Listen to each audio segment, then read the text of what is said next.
Chicago Tonight, Latino Voices is made possible in part by Allstate and the Searle Funds at the Chicago Community Trust.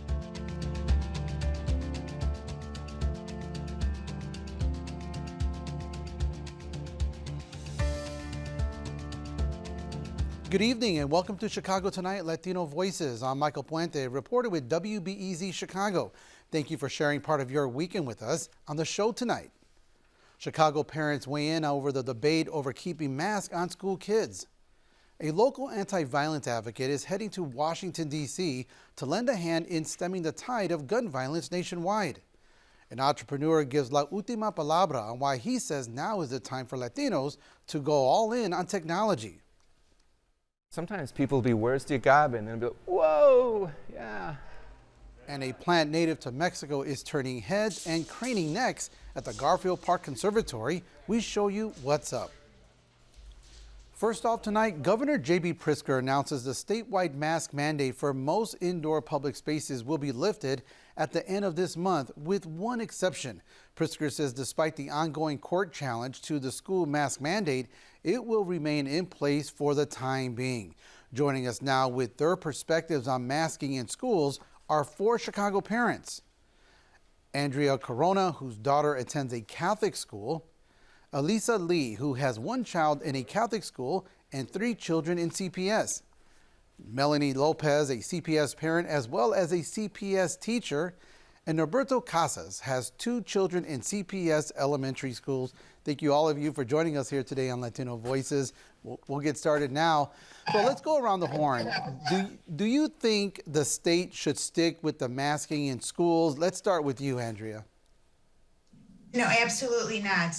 There's no indication as to why masking should continue and everywhere else. And what do you think, Elisa? I'm more of if more people are being vaccinated, there's no need to continue it for another year. But if people are still not being vaccinated, then they should definitely continue masking. But I would say the younger children, I wouldn't. The older ones, definitely. And your thoughts on that, Norberto? My thoughts on it are the following, is that it's kind of ironic because a month ago we were talking about should we reopen the schools. Now it seems that debate has been settled. Now is mask or not mask. You know, I'm of the opinion that if you're old enough to try to make decisions of your future, if you're going to go to Georgetown or to DePaul University, you're old enough to choose if you're going to wear your mask or not. I'm of the opinion that elementary age children should continue to be masked until beginning of May. May 3rd is Teachers' Day. Maybe we can do that the day after Teachers' Day and have the kids go unmasked after that for elementary level. And what are your thoughts about the issue, Melanie? So I guess I have a different perspective because I understand the freedom to choose, and I hate wearing the mask just like everybody else hates wearing the mask. But I work with children with special needs, and they don't always get the concept if I'm sick, I don't come to school, or if I'm sick, I keep distance, or if I'm sick, I wear a mask. We have to fight with them to keep their mask on throughout the day. And so a lot of times, you know, they are spreading germs because they don't understand the concept of social distancing. They don't always understand the concept of keeping their mask, over their nose or on their mouth. So this is stuff that we've been fighting to train them for all this time. And now that we have it, we're going to take it away. And so I'm a little concerned about the spread that then could lead here at our school. Well, Lisa, you have children of different ages. How are younger children dealing with masks versus the older kids? Well, the teachers let me know that they're less vocal or they're less called upon because they cannot read their facial expressions, and my sons do get frustrated. I actually have an 18-year-old that she's actually in about to graduate this year, and she has also minimized her participation because of just not knowing if the teacher knows that she wants to say something or not, or others want to speak or not. Now, Norberto, you have young children. How do they feel about having to wear a mask? No, my daughter, who's behind me quietly eating, She's been exposed to the mask mandate across the state since she was 2. Now she's 4.5, and I'll get her out of the car. She's already wearing her mask. She'd be like, "Daddy, where's your mask and where's your glasses?" So my child is checking me because she's been so trained because of what's going on with the pandemic. My 6-year-old got his first A in his academic career in 1st grade when report cards came out maybe about 2 weeks ago. We fought so hard to get the schools open for in-person. If putting on a mask is going to make the teachers feel comfortable, I'm okay with that.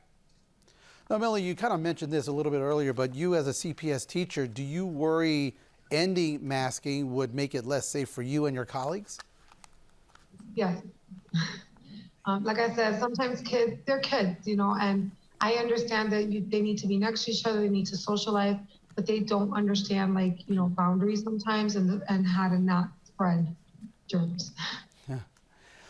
Andrea, let me ask you this. Is there any situation that would make you reconsider masking? To be honest, no. We really need to start focusing on the health of our forthcoming generation and not expect them to be responsible for our health. There is the fact that we're ignoring the mental health conditions that have been exacerbated in children significantly since the beginning of the pandemic, which includes the masking, leads me to believe that there really is no situation where we should be continuing to put these masks on our children. You talk about some of the mental health issues. What exactly are you talking about? Well, there's been a drastic increase of adolescent depression, anxiety, substance abuse, and suicidal ideation, to name a few, in children since the onset of the pandemic. All right. Well, Norberto, when do you think you'll feel safe dropping masks in schools? Well, I think I talked about it a little bit earlier.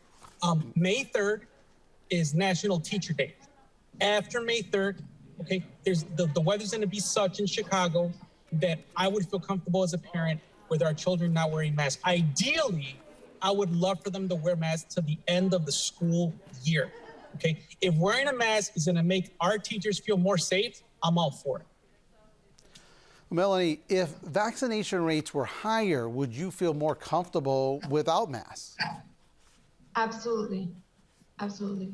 I think the problem is a lot of parents don't know much about the vaccines, or their concern, which are valid concerns, is there side effects for my child? We're all in this together. This is something that no one expected, no one planned for. We're all trying to find our way through it. The problem is there's just so many what if scenarios happening, and people are afraid sometimes to get the vaccine because it is something new. It is something that we haven't had, like in previous vaccines, years and years and years of research to go off of. So I understand people's hesitation. I do. I get that side of the argument. However, when we're talking about mixing vaxxed and unvaxxed people, yes, somebody who's vaccinated might get COVID and have a better outcome from it. We're not just talking about the kids inside the school. They go home and they have family members that they spread this to. Some of them have family members that they spread to that are in delicate situations of health. So this isn't just about the teachers. This is about everybody. Well, Lisa, when do you think it might be safe to lift the mask mandate? I think it's hard. I'm divided still. So for little ones, I feel that we definitely should. But for older ones, I think maybe once more research has been done on the vaccine, obviously, but also if the schools are doing more to do anything with social distancing and their numbers in their classrooms. Well, Andrea, we got about a minute left. I'll give you the last word. When you hear about some of these concerns about lifting the mask mandate, do you sympathize with that? Are you kind of moved by that, or not really? No, I definitely sympathize with it. I mean, we're all parents. We're just trying to do the best for our children. So I, of course, sympathize with the concerns that that everybody has. I think it's valid. We've received a lot of information, a lot of misinformation in the past 2 years. So I think it's valid for people to be concerned, but I think we need to just remember that this is about the children first. The children need to be comfortable. They need to see each other's faces. They need to see their teachers' faces. We can't stay in a situation where we have kids that have never been in a day of school without a mask on. We need to get to normalcy for them, not them staying in this state for us.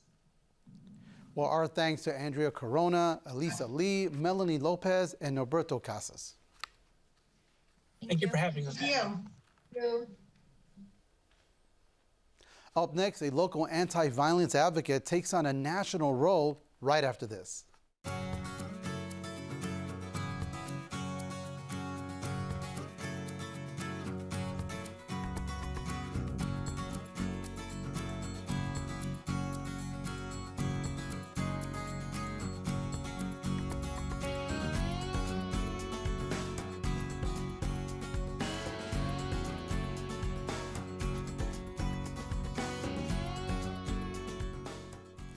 A longtime pioneer of Chicago's anti-violence movement is being tapped by the Biden administration to help address the nation's gun violence. Eddie Bocanegra began his work in Chicago as an outreach worker at Ceasefire. He went on to start the Urban Warriors program with the YMCA, connecting youth with military veteran mentors. Bocanegra also began the Ready program, offering intensive resources for people at high risk for violence. Bocanegra has now been appointed senior advisor for the community violence intervention at the U.S. Department of Justice. Joining us now to talk about his new role is Eddie Bocanegra. Eddie, welcome to Chicago Tonight Latino Voices. Thank you, Mike. It's a pleasure being here today. Thank you. Well, Eddie, Chicago gets a lot of attention for gun violence, but CDC statistics show that the number of gun deaths has risen nationwide in the last 2 years. More than 45,000 deaths resulted from guns in 2020. That number, which includes both homicides and suicides, is 14% higher than the year prior. Guns were used in 79% of homicides, a rise from 5% from 2019. And preliminary data from the Gun Violence Archive, a shooting tracker, suggests that these trends continued into 2021. Eddie, how do you see your new role at the DOJ as one that can reverse those trends? Well, I think, first of all, Michael, I think the fact that the Biden administration is prioritizing gun violence as an epidemic issue, particularly on public health, is a good indicator that for the first time we have an administration in our country that is really prioritizing this issue. The fact that the administration is also allowing someone with my lived experience, but also coupled by the experience that I have by implementing these programs, would allow us to inform some of the decisions that we could make that would engage policy issues and where we could allocate our resources to have a bigger bang for our buck. You know, Eddie, as we mentioned, you pioneered a number of anti-violence efforts here in Chicago, including Urban Warriors and Ready Chicago. Looking back, what have those programs taught you that can be implemented in other places with high rates of gun violence? You know, it's interesting, Michael. I think too often people have this misconception of the populations that we serve. I would say that the opportunity that I've had with Ready Chicago and our partnership with the University of Chicago's Crime Lab, it has really afforded us an opportunity to look at data, to look at what we call a randomized controlled trial study, to assess who are those individuals that are the highest risk of gun involvement. And so historically, you know, there's been many initiatives, many programs that would say we work with the highest risk, or we work with young people. And yes, young people tend to also be at risk, but for the most part, the data tells us that, you know, when you look at cities like Chicago, well over 80% of the victims and perpetrators are actually those that are 18 years and older. So that means the resources have to be allocated for that population. What I would also say is that the misconception that people actually have is that just because you might have a program doesn't erase all the years of trauma that these men and women have experienced. So we need services that are going to go beyond a 6-month program or a 12-month program. We need to go much deeper because progress is not linear. You know, people will have setbacks, people will relapse. And we also need to think about what are the ecosystems in which these men and women actually, operate in. Right.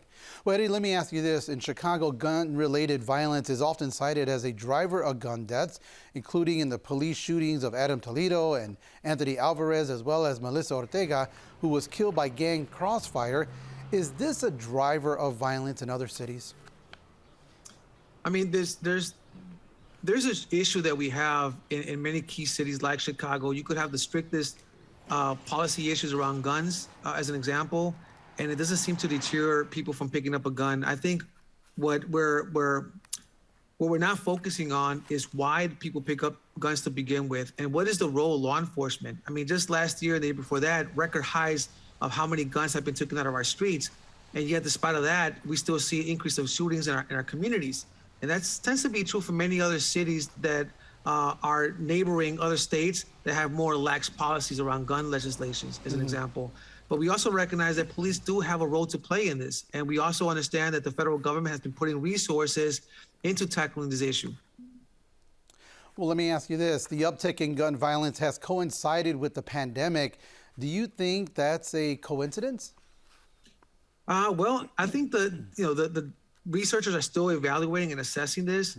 There seems to be some level of correlation between what we're seeing of increases of COVID in the last 2 years, but also the increase of trust or mistrust that we have with law enforcement, not to mention these other issues that are evolving as a result of that. I think that the pandemic in itself has really made many of our communities that were already fractured even more vulnerable. And what that really means is a lot of people are feeling less hope in some of these communities, especially when they see other people in neighboring, suburban areas having more access and more resources to address some of the current needs that they're actually facing. Yet, though the numbers are high across the country, most people remain unaffected by gun violence in their personal lives. How can you make people care about a problem they don't think will affect them? Again, this is a misconception that most Americans might actually have. I think, if you think the average cost based on studies that have been done, when somebody is killed, on average, it costs anywhere between $10 to $15 million, for that incident. And that's not including the impact that it has on the family as well. That money, it comes from somewhere, and most of that money comes from taxpayers as a beginning point, right? So that could be money that right now, as we're grappling with these issues around social services or the inequities, is like that could have been money that we could have been putting into those spaces to support families across the state. And so that's one way that it impacts people. But the other way is that, people are to some extent afraid to travel into cities like Chicago or specific communities. And now we're seeing incidents increasing in public places that typically would have been more safer, like in downtown Chicago, as an example. And that's also a challenge. And so these issues do impact us one way or the other. Either impacts our pockets or impacts us in other ways in terms of how we perceive our safety in these areas. But the last thing that I would say around this, Michael, is that at the end of the day, these are human beings. And, if you're a person of faith or you're a person who cares about human beings, it's important that we also recognize that many of these communities, many of these people don't have the exact choices that many other people actually do. Right. And so they're grappling with a number of different things. And it's important that we just really meet people where they're at and try to assess how do you build a community in the context, again, of where they're living at. Well, Eddie, we'll have to leave it there. Our thanks to Eddie Bocanegra. Thank you. Back with more Chicago Tonight, Latino Voices, right after this.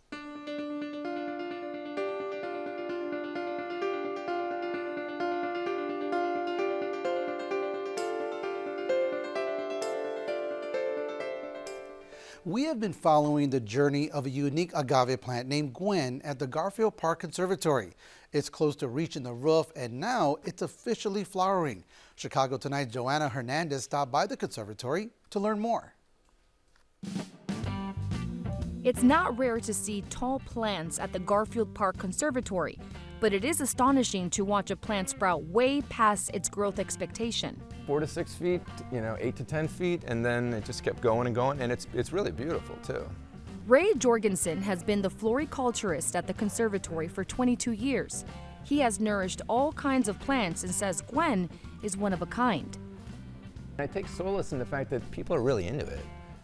They're bringing their families, and it's kind of a little bit of a star. It's like a huge giant spike of asparagus. The agave, formerly known as Gwengola, is native to a mountain in Oaxaca, Mexico.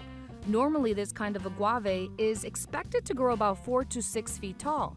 So what is happening to keep Gwen growing inside the desert house of the conservatory? I try whenever possible to actually have classical music on here for them.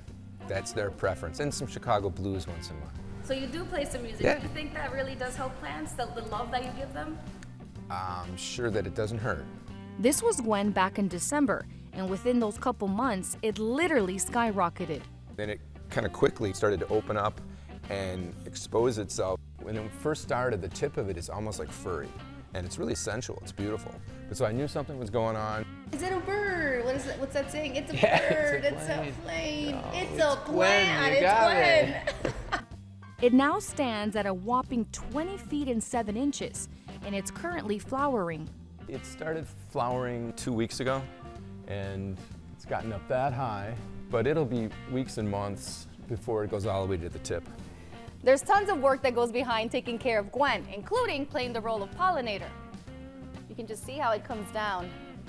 Pollen on the anthers that are yellow, and you brush it on there. And then if that does, what happens actually goes down the pollen tube, and it goes down to the ovary, and the seeds are created down at the base there, and you would hopefully have a seed capsule. The life cycle is bittersweet for Jorgensen because Gwen is blooming to its death. I can see that there's kind of some creases here, and so all the energy is going to go up there, and she's going to shrivel, kind of like people. It'll take months and months, and in wild, in the habitat, this would be standing up for years. Eventually we get blown over. There's still time to check out this majestic agave. And did I mention you can also taste its nectar? It's really good. Jorgensen just hopes Gwen stops growing when it gets too close to the glass. I think it's 3 feet taller than the bean. And people are like, the bean's really? Huh? I guess it's an optical illusion. For Chicago Tonight, Latino Voices, I'm Joanna Hernandez. And it isn't the first time the conservatory grew a massive agave. Back in 2019, an agave americana grew up to 38 feet. Staff at the conservatory had to remove a glass panel to allow it to rise. The term Fourth Industrial Revolution was coined to describe the anticipated fusion of the physical, digital, and biological worlds through technological advances. As the very nature of our daily lives continue to be shaped by emerging technologies, Supply Hive CEO Lou Sandoval says it's time for Latinos to look to the tech industry for entrepreneurial inspiration. Here he gives la última palabra on why he says viva la revolución when it comes to Latinos and startups. Hello, my name is Lou Sandoval, and I'm the president and CEO of Supply Hive. Supply Hive is a B2B software as a service company that provides visibility to supplier performance data for Fortune 500 companies. I'm here today to talk about why it's important for the Latino community to take advantage of the fourth industrial revolution. It's really a movement towards, automating data and cloud computing, focusing on Internet of Things, industrial Internet of Things, cloud computing, artificial intelligence, and machine learning. There's never been a better time to enter the space. Recently, Bloomberg News reported in 2021 that there was a record-shattering $621 billion in venture capital invested in startups. Much of that growth went in areas far outside of Silicon Valley, in emerging tech hubs such as Chicago, which itself saw a $7 billion investment in startups. The most significant note of all of that is that a record number of venture capital firms have evolved around the country that are specifically investing in Black and Latino-owned businesses. Many of those are here in Chicago, so the funding to support our innovation is there. As traditional entrepreneurs, we know that the Latino community is a huge driver of the American economy. The consulting firm McKinsey recently reported that Latinos start more businesses per capita than any other racial or ethnic group in the United States. 45 of 50 states saw an increase in the number of Latino-owned businesses from that period of 2012 to 2017. So we know we have the entrepreneurial spirit and the ganas to make this happen. While our growth has been in traditionally service-based businesses like landscaping firms, restaurants, and auto repair shops, it's time for the new and younger generation to take advantage of where this fresh breeze is coming from and pivot. So much like other generations have done, it is our time to take hold of the American dream and take advantage of the fourth industrial revolution. So it starts in tech careers, which in many cases don't really need a formal degree. Programming skills and software engineering training can be obtained in boot camps. With a rich startup culture like we have in Chicago, you can gain experience starting with internships and work-study programs. In other sectors, the Latino community is known as the sleeping giant. But sleeping we are no more, and this is our time. The wind is at our backs. We have the funding, the market is there, and we have the ganas. So it's our time to take hold of that American dream and take advantage of the fourth industrial revolution. You'll find more in our La Última Palabra series on our website. And that's our show for this weekend. Be sure to check out our website, WTTW.com/news, for the very latest from WTTW News, including details about a new working group that's tasked with envisioning a post-Chicago Bears Museum campus. And if you're watching us on Saturday night, know that you can also catch Latino Voices and Black Voices on Sundays beginning at 10 p.m. And don't forget, you can catch my reporting on 91.5 FM WBEZ. Next week on Latino Voices, Alex Hernandez with Univision will be here in the host chair. Now, for all of us here at Chicago Tonight Latino Voices, I'm Michael Puente. Thank you for sharing part of your weekend with us. Stay healthy, stay safe. Good night.